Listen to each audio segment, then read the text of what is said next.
Je donne la parole à Ariel Veil, maire de Paris-Centre et pour le groupe PEC. Merci Madame la maire, mes chers collègues.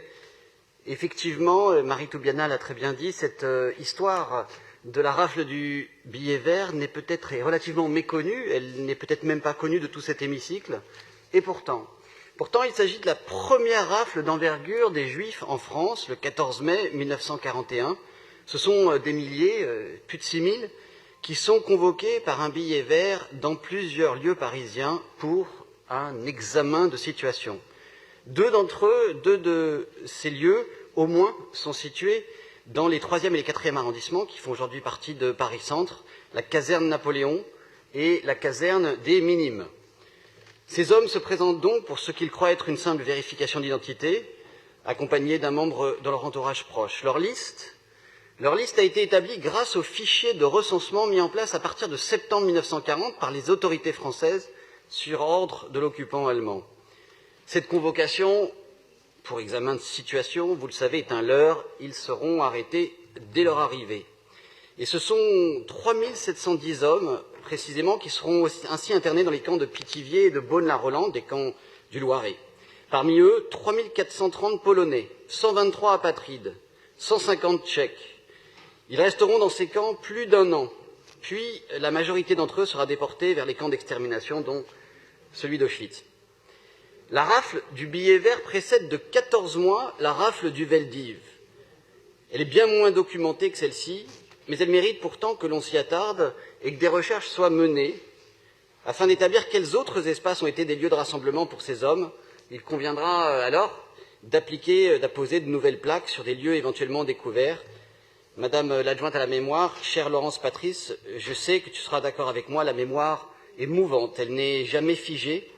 Elle se nourrit des recherches historiques et s'amplifie au fur et à mesure des découvertes des historiens. Voilà, notre connaissance de l'histoire ne s'arrête pas.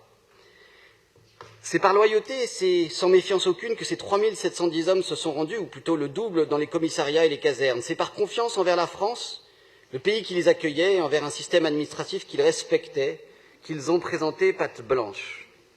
Alors, Laurent Joly le rappelle très bien dans l'État contre les Juifs. Il dit « La presse de zone occupée a ordre de présenter l'opération, je le lis, comme 100% française. » Voilà. Il montre bien, dans tout ce livre, comment s'il s'agit de l'exécution d'ordre allemand par l'administration française, contrairement à la rafle du Veldiv qui, elle, prend la forme d'une codécision entre les Français et le régime nazi, la rafle du billet vert constitue tout de même l'une des premières étapes de cette longue chute et de l'abandon à la France à la collaboration. Les ordres donnés en allemand sont verbaux, et c'est ce qui explique le peu de traces retrouvées par les historiens sur le sujet de la rafle du billet vert. C'est là, en quelque sorte, un paradoxe, puisque la propreté, la netteté de l'administration française ne laisse paradoxalement pas assez d'archives dans ces tiroirs pour permettre aux historiens des jours d'après de remonter le fil de cette rafle et d'identifier précisément les lieux concernés par cet épisode dramatique de mai 1941, expliquant la délibération dont nous débattons ce jour. Je salue la décision d'honorer ces hommes par l'apposition de plaques commémoratives sur les lieux où ils furent rassemblés, et je voudrais avoir ici une pensée pour ces hommes de la rafle du billet vert, décrits ainsi en 2006 par Simone Veil. Marie Toubiana, je la cite aussi, mais une phrase différente. Ce sont des tailleurs, des artisans, des pauvres gens, d'autres plus aisés que l'on a déportés, des familles entières venues d'Allemagne ou de Pologne, des immigrés qui avaient confiance en la France comme en leur terre d'asile. Je vous remercie.